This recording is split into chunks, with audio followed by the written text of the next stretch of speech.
Hello everyone, and welcome back to Simply Finance.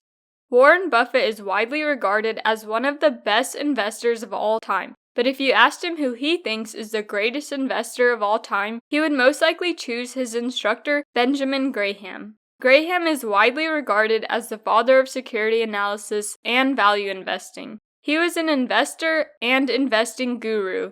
In this video, we will be taking a look at the top investing strategies that this man uses every day in his life. Let's jump right into it.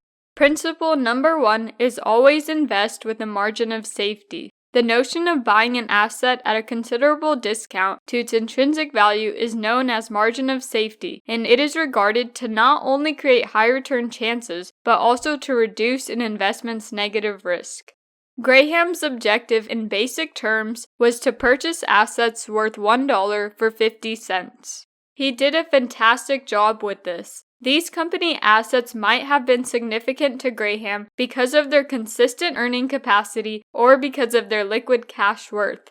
Graham, for example, was known to invest in firms whose liquid assets on the balance sheet, net of all debt, were worth more than the company's whole market valuation, also known as net nets to Graham followers. Graham was practically buying businesses for nothing as a result of this. This was Graham's normal investment approach, despite the fact that he had a variety of others. This is an important idea for investors to understand, since value investing may result in significant rewards once the market re-evaluates the company and raises its price to fair value.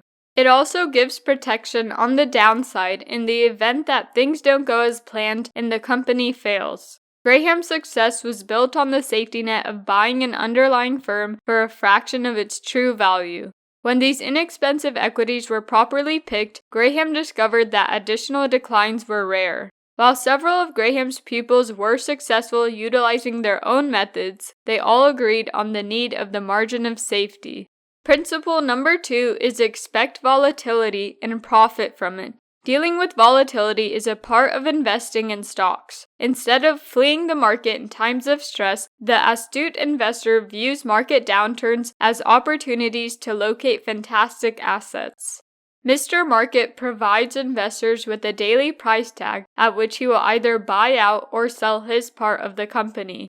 He will occasionally be enthusiastic about the company's future and quote a high price. Other times, he is pessimistic about the company's future prospects and offers a cheap price. The lesson here is that you shouldn't let Mr. Market's opinions dictate your own emotions, or worse, lead you in your financial decisions, since the stock market has these same feelings.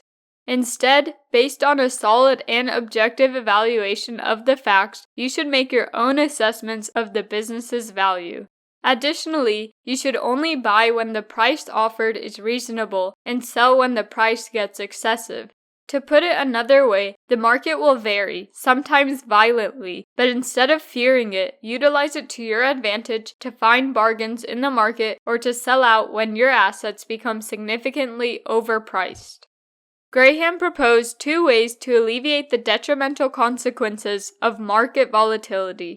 The first is dollar cost averaging. Dollar cost averaging is done by purchasing investments in equal dollar amounts at regular periods. It takes advantage of price declines and eliminates the need for an investor to acquire the entirety of his or her stake at the market's peak. For passive investors, dollar cost averaging is beneficial since it relieves them of the task of deciding when and at what price to acquire their investments. Number 2 is investing in stocks and bonds. Graham advocated for balancing one's portfolio between stocks and bonds to protect money during market downturns while still obtaining capital growth through bond income. Remember that Graham's idea was to protect money first and then to strive to develop it. He recommended investing 25% to 75% of your money in bonds, with the percentage shifting depending on market conditions. This method also has the added benefit of preventing boredom, which can lead to the desire to engage in unproductive trading. Moving on to principle number 3, know what kind of investor you are. Investors should be aware of their own investment self, according to Graham. To demonstrate this, he created obvious contrasts between major stock market groupings. active and passive investors, which are referred to as enterprising investors and defensive investors by Graham. You only have two actual options.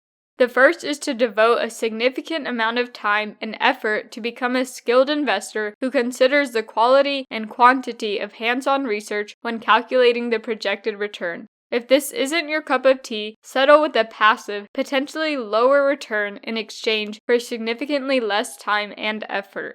The academic concept of risk equals reward was thrown on its head by Graham. Work equals return is how he sees it. The more time and effort you put into your investments, the better. Investing in an index is a fantastic option if you don't have the time or willingness to undertake thorough research on your assets.